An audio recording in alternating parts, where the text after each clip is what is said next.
안녕하세요. 방콕에서 부동산 에이전시를 운영 중인 고마저씨입니다. 자, 오늘은 여러분들이 좋아하시는 통로 이야기를 한번 해보도록 하겠습니다.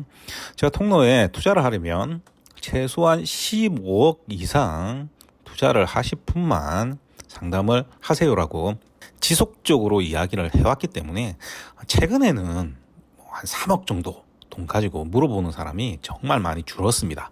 그럼에도 불구하고 가끔씩 연락이 오면 무조건 통로부터 물어보시는 분들이 계십니다. 안타깝게도 이런 분들 대부분이 통로에 투자할 수 있는 자금을 가지고 있지 않습니다. 그래서 오늘은 왜 통로를 비롯한 면적당 가격이 비싼 방콕 지역에서는 투자 자금이 곱절로 늘어나는지, 그 이유와 과연 다른 지역 제 통로하고 비슷한 가격 아니면 좀 더 높은 가격일 수도 있죠. 이런 지역과 비교해서 태국 사람들이 통로를 정말 선호할까에 대해서도 이야기를 해보도록 하겠습니다. 일단 뿌리 깊은 오해를 만드는 이유는 매우 간단합니다. 상담을 해보면 한국 분들이 아는 지역이 매우 한정되어 있습니다. 아속에서 동쪽으로 프롬퐁, 통로, 에까마이 제일 많이 선호하고요. 에까마이를 넘어서 프라카누, 온누 정도만 돼도 관심도가 확연히 떨어집니다. 제가 초창기 때는 빨랑까오 역세권 얘기하면 화이까는 중국인들 많아서 싫다는 분들도 꽤 많았습니다. 그런데 대부분 본인들이 살 집도 아니고요. 수수 투자용입니다. 그러면 중국인들 많은 게 좋은 일이겠죠. 즉 잘못된 고정관념이 많은 겁니다. 그런데 사실 프롬퐁 역세권이나 통로 역세권, 통로 10 인근 정도의 집을 살 수 있는 분들 1년에 몇 명 안 됩니다. 즉 의뢰이 물어보는 경우가 대부분이라는 겁니다. 다음으로 한국의 경우 특별한 지역의 고급 아파트가 아닌 이상 서울 시내만 하더라도 일반적으로 대단지 아파트의 면적은 비슷비슷합니다. 우리가 흔히 얘기하지 않습니까? 30평대, 40평대 뭐 이런 식으로 나가죠.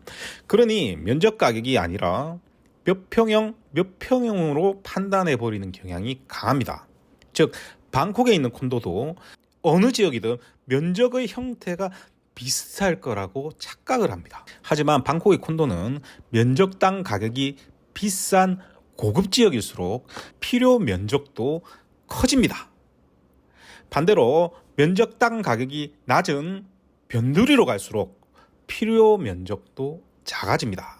예를 들어 제곱미터당 35만 바트, 한국 돈으로 1,300만 원 정도 되죠. 통로 10 주변에 콘도를 살려면 면적당 가격이 이 정도 합니다. 즉 어지간한 부자가 아니면 살 수가 없겠죠. 간단하게 한국의 전용 면적 30평 아파트와 비슷한 100제곱미터의 집을 산다라고 하면 35밀리언 바트가 들어갑니다. 한국 돈으로 따지면 13억 정도가 됩니다. 그런데 통로의 경우 투자 가능한 가장 작은 기본 사이즈가 100제곱미터입니다. 그러니까 이것만 보더라도 실제로 투자할 수 있는 사람이 확 줄어들겠죠. 그러면 돈을 가진 사람이라면 연령대가 주로 어떻게 될까요? 보통 가족을 가진 나이인 경우가 많겠죠. 그래서 필요 면적도 늘어나는 겁니다. 만약에 젊은 사람이 집안에 돈이 무지하게 많아서 콘도를 구매한다고 하더라도 이러한 관점 때문에 혼자 살아도 투자성을 감안해서 면적을 줄여야 할 이유가 없습니다. 즉 이런 고급 지역일수록 자금에 끼워 맞춰서 아무거나 사는 곳이 아니라는 소리입니다. 예를 들어 제곱미터당 35만 바트짜리 통로 콘도의 50제곱미터짜리 스튜디오에 살려면 17.5밀리언 바트, 6억 5천만 원이 필요한데 이 돈이면 바로 옆 동네 에까마에 가시면 넉넉 잡아 70스퀘어미터가 넘는 투베드룸을 살 수가 있기 때문에 이런 식의 투자는 하지 않는 겁니다. 그래서 면적당 가격이 비싼 지역의 최고급 콘도일수록 제공되는 면적 자체가 커질 수밖에 없는 겁니다. 즉 우리가 평범하게 기준을 잡는 35제곱미터짜리 원베드룸을 통로에 어떤 콘도에서 판매한다고 하면 그걸 사면 되는 것이 아니라는 겁니다. 만약에 아주 고가 지역에 작은 면적의 콘도가 제공된다면 그것은 지난주에 제가 방송에서 말씀드린 대로 면적을 쪼개기 해서 투자금에 맞추어 사는 사람들의 심리를 노린 경우입니다. 따라서 이런 것을 사면 아무짝에 쓸모없는 물건에 투자를 하게 되는 겁니다. 자, 따라서 역으로 우리가 변두리에 가면 60제곱미터가 넘는 투베드룸 콘도도 거의 제공되지 않습니다. 왜냐하면 이런 곳에는 젊은 1, 2인 가구가 주로 거주하는 지역이 되므로 당연히 면적이 넓은 집은 투자성이 역으로 떨어지게 되는 겁니다. 따라서 공급도 하지 않게 되는 겁니다. 자, 여기서 알 수 있는 것이 제가 통로 같은 경우 임대 투자용으로는 판매를 하지 않는다는 겁니다.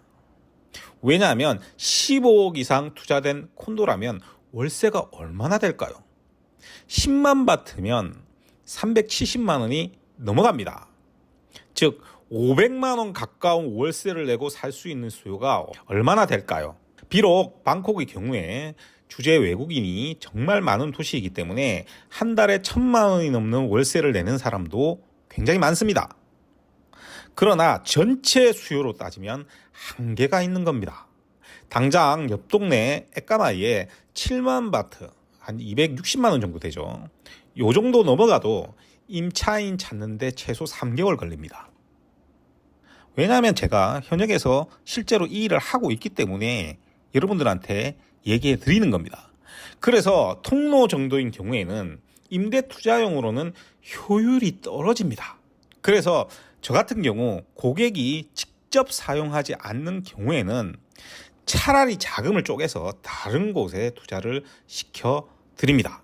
그래서 이미 저하고 상담을 받고 투자하신 분들 중에서는 통로에 살 수 있는 자금이 있었는데도 불구하고 순수한 투자의 경우였기 때문에 쪼개서 투자하신 분들이 꽤 많습니다. 그럼에도 불구하고 적은 자본으로 통로 콘도를 물어오는 이유는 뻔합니다. 태국은 한국보다 잘 사는 나라가 아니니까 내가 가진 돈으로 아주 좋은 곳의 럭셔리한 콘도에 살 수 있겠지라는, 좋게 얘기하면 막연한 환상이고 나쁘게 얘기하면 허영심의 발로 때문입니다.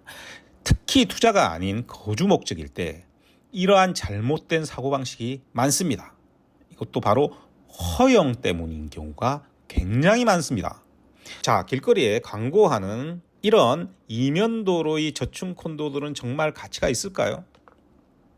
건설사가 아니라 외부 판매회사가 외국인 쿼터를 판매해서 자금에 끼워 맞춰 투자할 수 있게 면적당 가격은 올리고 면적 자체는 쪼개놓은 이런 콘도들 정말 가치가 있을까요? 아니면 면적은 넓지만 너무 오래돼서 내가 사는 가격이 진짜 이 가격이 정상 가격인지도 알 수 없는 위치만 통로고 푸른퐁인 이런 오래된 콘도들 정말 가치가 있을까요? 이런 콘도들 전부 10밀리언 이내로 살 수 있습니다. 그런데 제가 부동산 사이트 보고 집 찾는 행위는 뭐라고 했습니까? 호분하는 행위라고 했죠. 그럼에도 한다는 소리가 자기가 부동산 사이트 확인해 보니 저층 콘도긴 한데 좀 오래되긴 했는데 면적이 좁긴 한데 제가 가진 돈으로 살 수 있을 것 같긴 한데 이런 한심한 얘기를 합니다. 그런데 이런 분들이 더 한심한 부분이 뭐냐 하면 저한테 뭘 요구하느냐? 가격은 떨어지면 절대로 안 된다는 겁니다. 그러면 자신의 자금에 맞는 안 떨어질 지역에 가서, 아니 오를 수 있는 지역에 가서 제대로 된 콘도를 사야 하는 겁니다. 이런 사고방식은 그냥 스스로를 세렝게티 초원의 가젤로 만들어 버리는 겁니다. 자, 그리고 억지로 끼워 맞춰서 이런 지역 콘도를 사서 자기 만족으로 산다고 한들 아무도 당신을 알아주지 않습니다. 마지막으로 태국인들은 같은 자금대면 한국인들이 생각하는 것만큼 통로를 선호할까요? 간단하게 미국 대사관과 룸피니 공원 인근, 사톤의 마하나콘 빌딩 주변, 또 아이콘 시암 아래쪽 짜오프라야 강가의 고급 콘도들에 비해서 다른 태국인들도 한국인들처럼 통로, 프롬퐁 역세권 더 선호할까요? 사람마다 취향이 다르고 분명 태국인들도 좋아하는 곳이지만 위 지역과 비교하면 전체적으로 보면 그렇지 않습니다. 당장 언급한 지역들과 통로 콘도의 구조 차이만 비교해봐도 전문가라면 이는 알 수 있는 겁니다. 하지만 우리가 통로 10 주변과 에까마이 5와 에까마이 로드가 만나는 교차로 주변 투자성은 공급과 관계가 있습니다. 통로 역 주변은 제외입니다. 이 지역은 앞으로도 공급이 굉장히 간헐적으로 나올 수밖에 없는 지역입니다. 지금 건설되고 있는 프로젝트가 전부 준공되고 나면 콘도 건설 허가 자체가 앞으로 나오기 힘든 지역입니다. 특히 에까마이 로드 북쪽을 제외하고 교차로 남쪽 같은 경우는 앞으로 5년 동안 새로운 프로젝트가 나오기가 굉장히 힘듭니다. 즉 해당 지역은 공급에 따른 투자성 때문에 투자하는 지역이라고 보시면 됩니다. 그러니 허용을 채우는 지역이 아니라는 겁니다. 그런데 우리가 여기서 생각해 볼 필요가 있습니다. 여러분이 15억 이상 통로에 투자할 수 있다라고 합시다.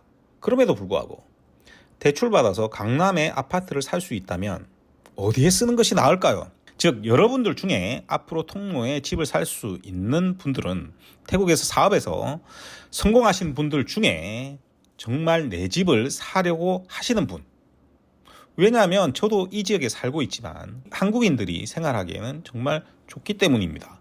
다음으로 한국에서 더 이상 대출이 불가능하고 부동산을 더 늘리는 것이 효율이 떨어지는 분들의 경우입니다.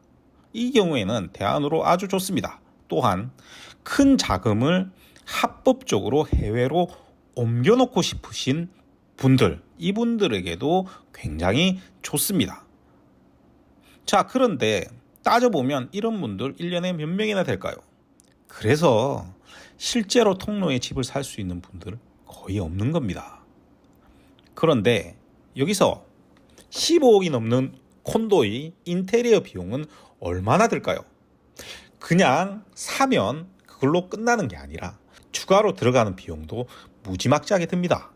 그래서 다음 주에는 특별한 이벤트가 없다면 고가 콘도 잘못 접근하면 사는 순간 얼마나 큰 손해를 보게 되는지 여기에 대해서 알아보도록 하겠습니다.